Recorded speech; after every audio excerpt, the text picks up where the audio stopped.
Welcome back to my balcony garden, and yes, there is laundry hanging up next to me here.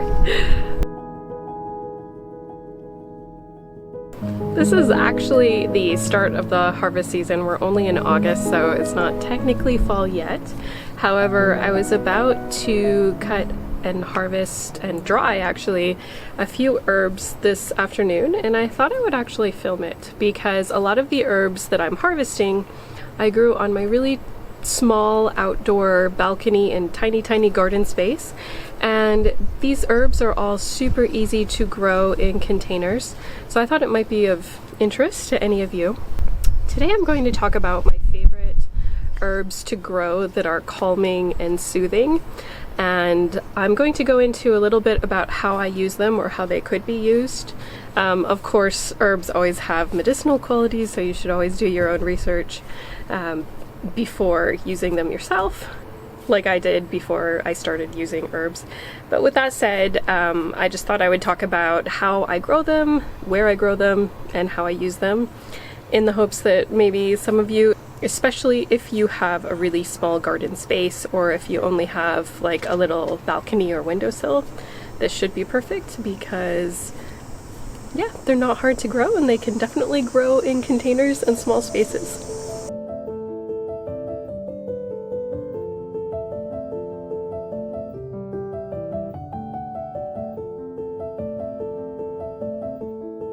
So the first herb I thought I would talk about is lavender. Now, this is familiar to many people, and it's of course super popular because if you're into essential oils, it tends to be the first essential oil anyone buys is the lavender essential oil, which makes sense because it's very calming, it's very versatile, and it's a scent that most people like. Most people I know like. It's one of my favorite scents and one of my favorite flowers to grow.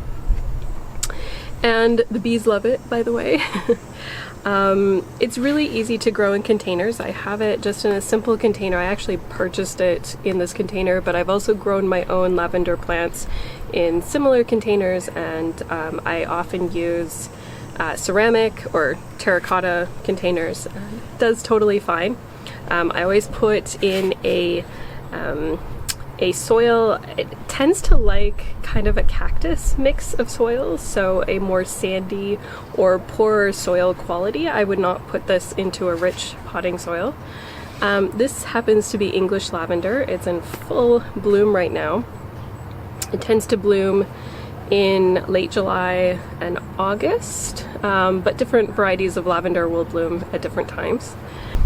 So, as is really commonly known, lavender is used for its therapeutic properties because its scent is very calming and relaxing, and you know, of course I love that. So there's a couple of ways to use lavender. I often just set it in a pot on my balcony and I just enjoy it. You can also cut off the stems at about right here and hang up the lavender to dry. I usually do it before it's quite in full bloom. As you see, like now would actually be a good time to cut these if I were going to dry the full stalks. And then another thing to do is once it's done blooming, you can pick off the heads that have mostly finished blossoming. I don't see any on this plant, but once these little flower heads are done blossoming, I will probably pick them off and I will dry them out on a paper towel for a few days and then put them into a little mesh bag and save them for the winter because they will still have a lot of wonderful oils, and those can be used as a sachet around your bed, or you can keep it in your drawers with your sweaters or linens to keep them smelling really fresh. And actually, lavender is said to also repel moths. So if you have an issue with insects maybe getting into your sweaters or clothes in the winter, try lavender, because I use it and I've never had an insect issue. And I live in an old house, so hopefully. There are also varieties of lavender that you can cook with and you can use in like cookies and baked goods. This, I am not sure, is one of those. This is English lavender. In warmer climates, this will be a perennial. When I lived in South America, I actually had a lavender plant that kept blossoming like year round. Where I live, which is zone 5, if you're familiar with gardening, it definitely, well, it could survive the winter. It kind of depends where it is in the yard, but zone 5 is about the absolute minimum that lavender could ever survive, and it probably won't get very large. So I will admit I do buy lavender from a nursery every year because for the most part I have found my lavender plants don't survive the winter. Sometimes if I mulch them really well and if the winter's not too hard, they'll survive, but they tend to be very small plants and they don't always blossom for me the next year after surviving a winter. So I do tend to repurchase them. If you do live in a warmer climate and you know someone who has a big lavender plant, it's really easy to propagate from a cutting. You can grow it from seed. I've actually germinated lavender plants, but where I live, my summer's not long enough for a lavender plant that I grew from seed to actually survive that long and blossom that summer. So just a few ideas, but it's a pretty commonly found plant, so you shouldn't have an issue finding it.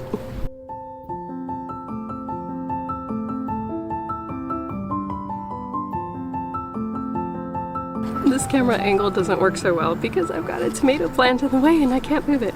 So behind me, you'll see, oh, you can kind of see it over my head, is a rose bush. So I have been really surprised, but my rose bushes survive the winter in my zone 5 balcony garden every year. And the rose bush behind me is 3 years old now. It's a climbing rose, and it is really lovely. Currently, it's mid-August and it's on its second bloom, which is really exciting.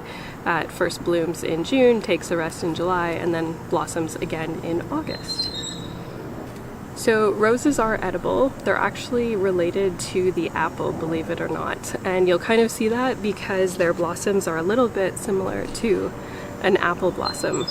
Obviously, roses have a very therapeutic effect because their scent is so lovely. In my opinion, I think they're so pretty that they're just calming and relaxing to look at. Honestly, I use them mainly for decorative purposes. I love their scent.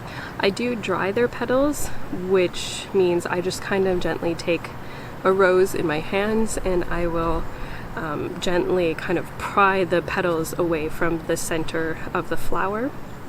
And then I will dry them for a few days, like on a drying rack or on a paper towel, and then save them for decorative purposes through the winter. They don't have a strong scent, at least not from this bush, but they're quite pretty anyway to put in sachets near your bed, or just to enjoy in craft projects actually. Roses are also edible, so mine is organic. I never spray it with anything or use any chemicals or non-organic fertilizer on it. So you can actually steep the rose petals into a tea, and it's said to be very calming and relaxing. I will admit I don't find it to be overly flavorful, but it is lovely. Another thing your rose bush will do is it will create a rose hip in the fall, and it actually looks like a little miniature apple. It has a lot of therapeutic uses as well, which I have not tried. There's actually a relatively large amount of information on growing rose bushes in containers online, and I just researched it a little bit, followed a few bits of information and tips and tricks I found online, and honestly I haven't had a problem. It overwinters beautifully. I do have it in a ceramic pot, which I think helps it overwinter better, believe it or not. As long as the pot doesn't crack, which it hasn't yet, it seems to control the moisture better throughout the winter. And It usually is one of the first shrubs that I have that will get its leaves in spring. So I recommend doing your research and finding a rose bush to grow.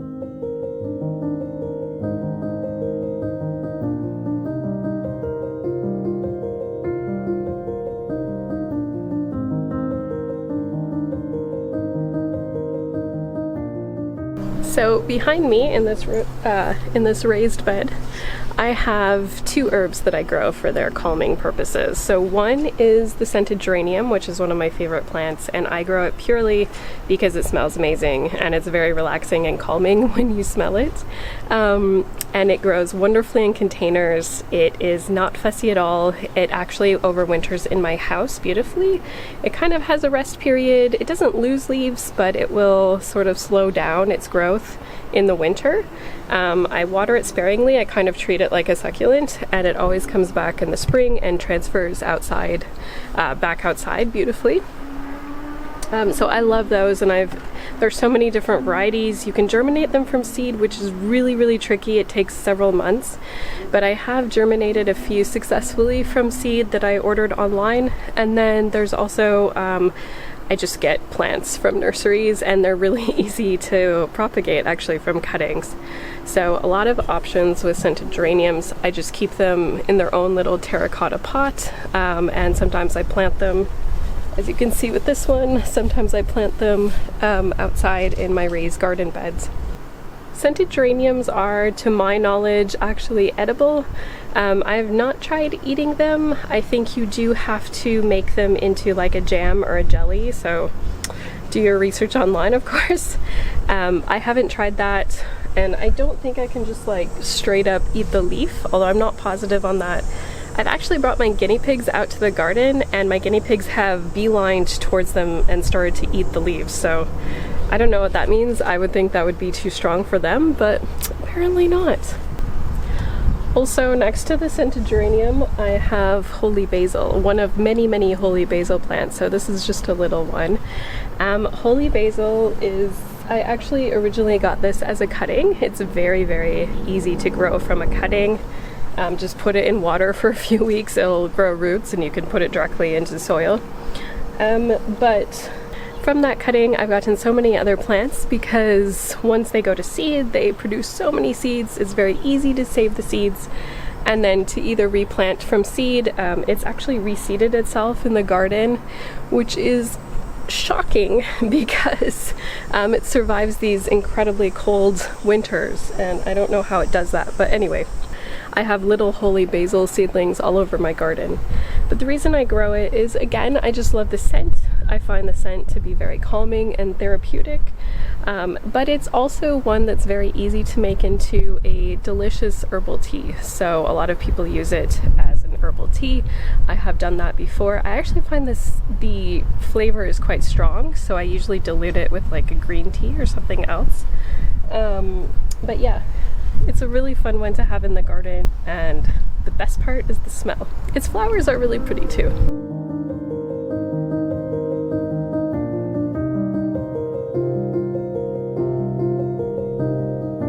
Okay, it's definitely a little noisy up here. Sorry, I have lots of neighbors. So my last two therapeutic herbs that I love to grow on my balcony are these two guys. They've been in these little terracotta pots all summer. They've been so nice to grow. I've actually already harvested some sprigs from them, so they're a little bit of a smaller plant right now. But yeah, let's take a look. So the first one is one of my favorite plants of all time.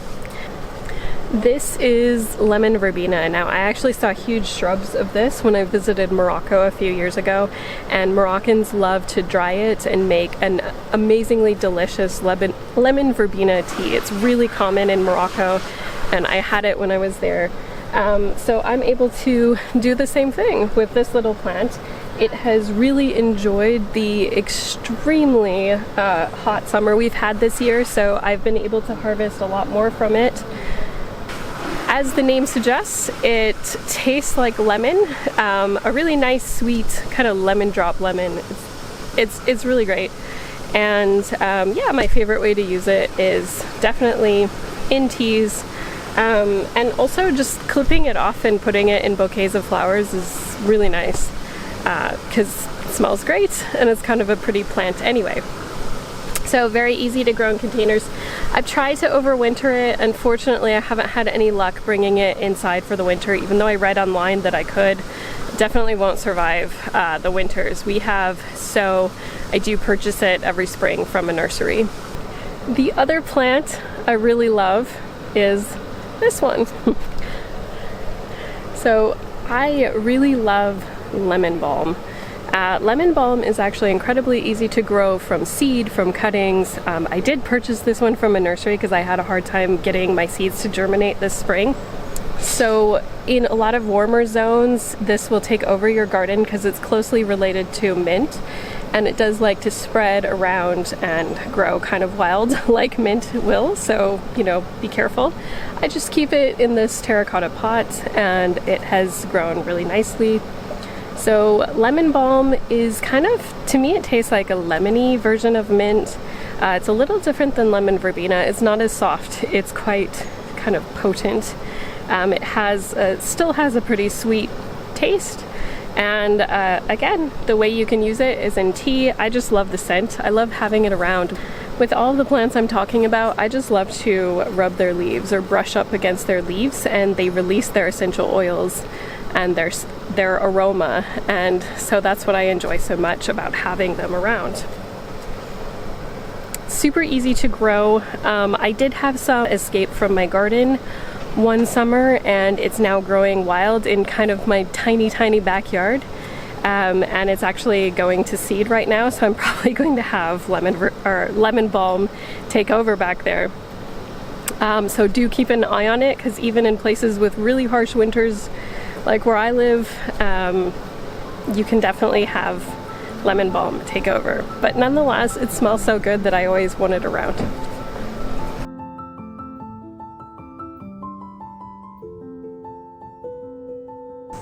I hope you enjoyed this video. I have been having a lot of fun making a few gardening videos this summer, even though my channel is devoted a little bit more to general topics on like kind of creativity and art and travel. So leave me a comment down below if you have been growing anything this summer or gardening this summer. I'd really love to hear from you. And if you grow any of these plants and have any tips or tricks on how to grow them or how you use them, let me know. I would love to know, so just leave a comment. Thanks for joining, and I'll see you again next time.